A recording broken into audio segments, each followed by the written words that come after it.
नमस्कार। आज हम पढ़ेंगे गुप्तकालीन आर्थिक स्थिति और गुप्त काल के साम्राज्य के पतन के कारण क्या थे। सबसे पहले गुप्तकालीन अर्थव्यवस्था के बारे में पढ़ेंगे। गुप्तकालीन अर्थव्यवस्था भूमि पर आधारित थी और कृषि ही जो थी इसका आर्थिक व्यवस्था की आधारशिला थी। और आर्थिक उपयोगिता के आधार पर जमीन को कई भागों में डिवाइड कर रखा था। जैसे क्षेत्र, ये खेती करने योग्य भूमि थी। वास्तु, ये निवास करने योग्य भूमि थी। खिल, जो भूमि कृषि के योग्य नहीं होती थी उसे खिल कहा जाता था। अपृहत, बिना जोती हुई जंगली भूमि थी। और चारागाह, ये पशुओं को चरने के लिए छोड़ी गई भूमि होती थी। तो इस तरीके से ये 5 भागों में आर्थिक उपयोगिता के आधार पर जमीन का वर्गीकरण किया गया था गुप्त काल में। अमरकोश में 12 प्रकार की भूमियों का उल्लेख किया गया है और भूमि का जो विस्तृत ब्यौरा है वो तैयार किया जाता था और उसकी नाप करवाकर सीमा रेखा निश्चित कर दी जाती थी। जमीन के हस्तांतरण और भूमि अनुदानों के कारण जमीन छोटे छोटे टुकड़ों में बंटने लगी और इस काल में अधिकांश संख्या जो थी वो छोटे छोटे किसानों की थी। यदि भी कुछ बड़े बड़े भूमिपति भी होते थे, लेकिन ऐसे लोग जमीन जोतने के लिए छोटे किसानों को पट्टे पर जमीन दे देते थे। सिद्धांत राजा जो होता था वो समस्त भूमि का मालिक होता था, परंतु जो भूमि संबंधी व्यक्तिगत स्वामित्व भी उस समय था। जमीन की खरीद बिक्री राजा की अनुमति से होती थी और सिंचाई के लिए किसानों को वर्षा पर ही निर्भर रहना पड़ता था। तथापि जो कृत्रिम सिंचाई की भी व्यवस्था उस समय की जाती थी। वृत्त संहिता में वर्ष में होने वाली 3 फसलों का उल्लेख मिलता है। किसान अनाज के अलावा दलहन, तिलहन, फल, सब्जी, कपास, नील और मसाले भी उपजाते थे। इत्सिंग के अनुसार चावल और जौ उस समय की प्रमुख फसलें थी। कालिदास ने ईख और धान की खेती का भी उल्लेख किया है। इसके अलावा कृषि के साथ साथ पशुपालन भी होता था तथा वनों की भी हिफाजत की जाती थी, जहां से पशु चर्म, हाथी दांत, जड़ी बूटियां, औषधि इत्यादि प्राप्त होती थी। गुप्त काल में विभिन्न शिल्प और व्यवसायों का भी विकास हुआ। इस समय मिट्टी के बर्तन और मृण मूर्तियां बनाने और पत्थर धातु के सामान तैयार करने का उद्योग भी विकसित हुए। सोना, चांदी, लोहा और तांबे से आभूषण, बर्तन और अन्य सामान बनाए जाते थे। मेहरौली का जो लौह स्तंभ है वो गुप्तकालीन धातु निर्माण कला का एक सर्वोत्कृष्ट उदाहरण है उस समय का, जो कि धूप और वर्षा में भी सदियों तक रहने के बावजूद भी अभी तक उस पे जंग नहीं लगा है। कपड़े का निर्माण करना इस काल का सर्वप्रमुख उद्योग था। अमरकोश में कताई, बुनाई, हथकरघा, धागे, इन सब का वर्णन मिलता है, जिससे पता चलता है कि कपड़े का निर्माण भी इस समय होता था और बड़े लेवल पे होता था। इस समय का प्रमुख उद्योग था। व्यवसायों में प्रमुख रूप से माली, धोबी, रंगसाज, इत्र तैयार करने वाले, चर्मकार, बढ़ई, धातुकर्मी, मणिकार आदि थे। वाणिज्य निकायों को उनके वास्तविक कार्य या स्वरूप के आधार पर विभाजित किया गया था।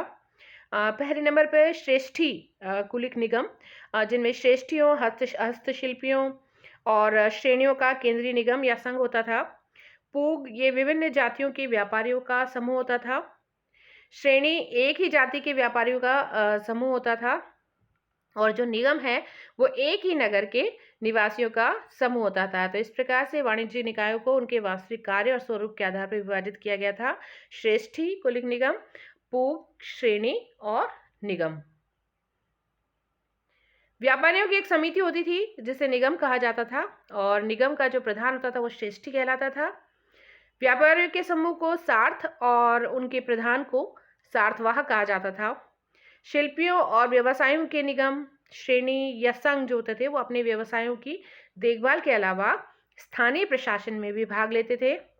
ये अपनी मोहर चलाते थे, बैंक का काम करते थे और दान पुण्य और जनहित का भी कार्य ये करते थे। फॉर एग्जाम्पल, मंसूर अभिलेख में रेशम के बुनकरों का कर श्रेणी द्वारा एक भव्य सूर्य मंदिर के निर्माण और उसकी मरम्मत का उल्लेख मिलता है। पूर्व काल की तरह इस काल में भी व्यापारियों के 2 वर्ग थे, एक तो श्रेणी या साहूकार और सार्थवाह। जो श्रेणी या साहूकार होते थे ये बैंकों के रूप में कार्य करते थे, और सार्थवाज होते थे वो कारवां या भ्रमणशील व्यापारी होते थे। गुप्त साम्राज्य के विभिन्न भागों से सिक्कों के 16 ढेर मिले हैं, जिनमें से सबसे अधिक जो महत्वपूर्ण है वो बयाना यानी भरतपुर का पुंज है। स्वर्ण मुद्राओं पर गुप्त राजाओं के स्पष्ट चित्र हैं। स्वर्ण मुद्राएं न केवल प्रशासनिक अधिकारियों के वेतन चुकाने में अपितु भूमि की खरीद और बिक्री में भी काम ली जाती थी। सोने के सिक्कों को गुप्त अभिलेखों में दिनार कहा जाता था। चांदी के सिक्कों का प्रयोग स्थानीय लेन देन में किया जाता था, और ये सिक्के चंद्रगुप्त द्वितीय की शक विजय के बाद शुरू हो गए थे। रामगुप्त को छोड़कर चंद्रगुप्त द्वितीय से पूर्व के जो तांबे के सिक्के हैं वो नहीं के बराबर हैं। कुषाणों के विपरीत गुप्तों के जो तांबे के सिक्के हैं वो बहुत कम मिले हैं।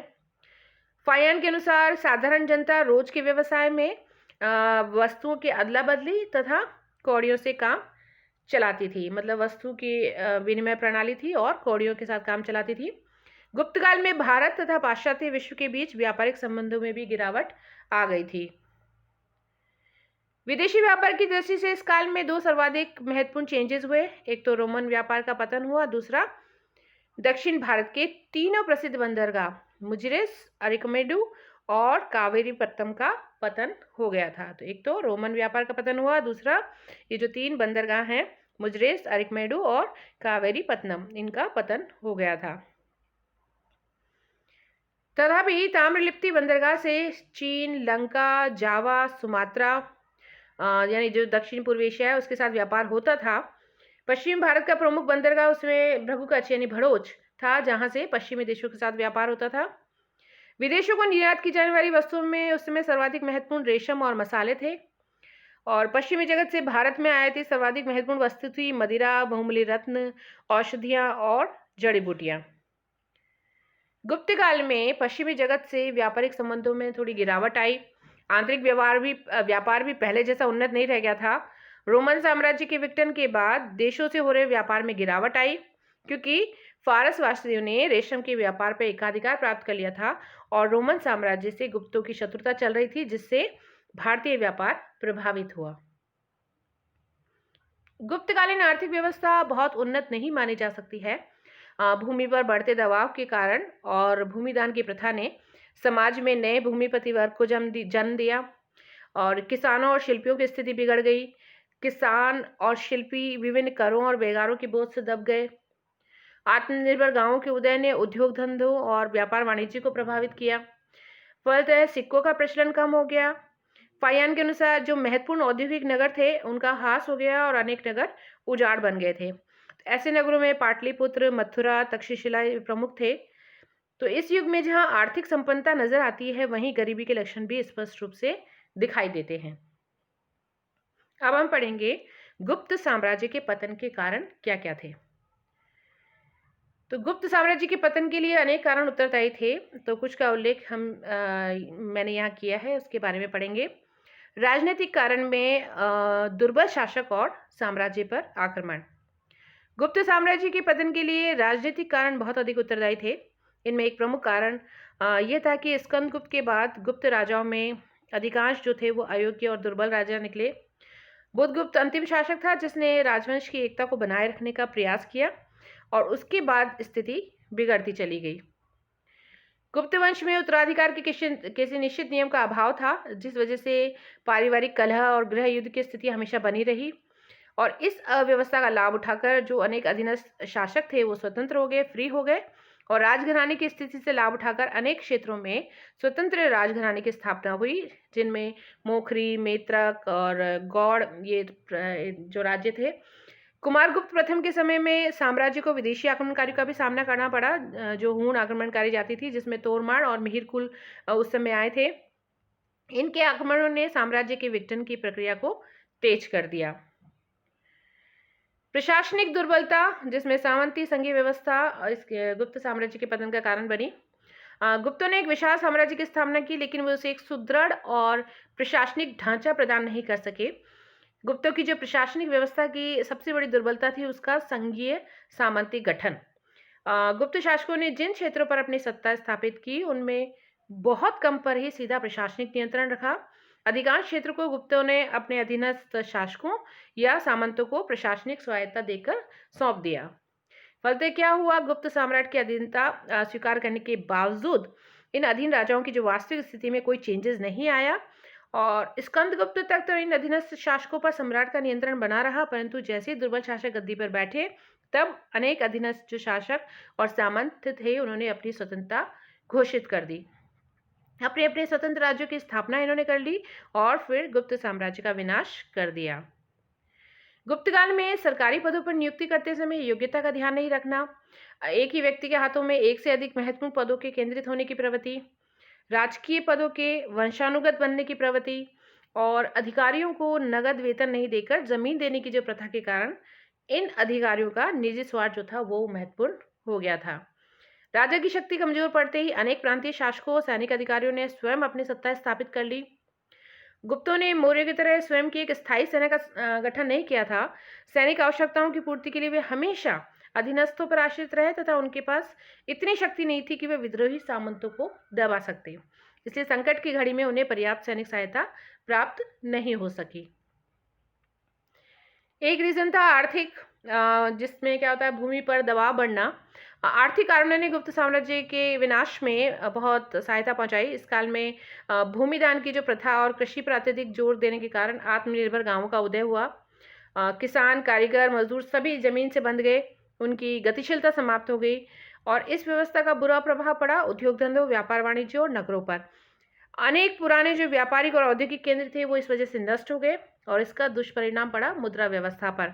सिक्कों का प्रचलन कम हो गया, इससे विदेशी व्यापार प्रभावित हुआ। राज्य की आमदनी का जो सोर्स था वो भी कम हो गया। जहां मौर्य शासक कृषि के अलावा अन्य सोर्सों से भी राजस्व प्राप्त करते थे, वहीं गुप्तों को मुख्यतः कृषि पर ही आश्रित होना पड़ा। इस कारण राज्य की आर्थिक स्थिति जो थी वो बिगड़ गई। फलतः सोने के सिक्कों में स्वर्ण की मात्रा कम होने लगी और एक सुदृढ़ आर्थिक आधार के अभाव में साम्राज्य अधिक दिनों तक नहीं टिक सका। धार्मिक नीति का भी प्रभाव पड़ा गुप्त साम्राज्य के पतन में। राजनीति पर धर्म का प्रभाव हो गया था। जो आरंभिक गुप्त सम्राट थे वो ब्राह्मण धर्म के पोषक थे, यानी वैष्णव संप्रदाय के। चक्रवर्ती राजा के आदर्शों के अनुरूप शासन करते थे, परंतु कुमार गुप्त के समय से जो गुप्त शासक थे वो बौद्ध धर्म से ज्यादा प्रभावित होने लगे। वे चक्रवर्ती राजा के आदर्शों को भूलकर अपना अधिकांश समय दान पुण्य में व्यतीत करने लगे। उनके राजनीतिक आदर्शों में भी इससे बदलाव आया और इससे गुप्त सम्राटों की जो युद्ध प्रियता थी, जो साम्राज्य को सुरक्षा और स्थायित्व के लिए आवश्यक थी, उसको नष्ट कर दिया। बौद्ध संस्थाओं को अधिक दान देने से राज्य की अर्थव्यवस्था पर भी प्रभाव पड़ा। बौद्ध विहार धन संग्रह और भ्रष्टाचार के केंद्र भी बन गए और इन्होंने सहज ही आक्रमणकारियों का ध्यान इस ओर आकृष्ट किया और उनके साथ साथ गुप्त साम्राज्य भी आक्रमणकारियों का निशाना बना और उसकी विघटन की प्रक्रिया शुरू हो गई। तो आज हमने पढ़ा गुप्तकालीन अर्थव्यवस्था और गुप्त साम्राज्य के पतन के कारण। तो आज के लिए इतना ही। Thank you.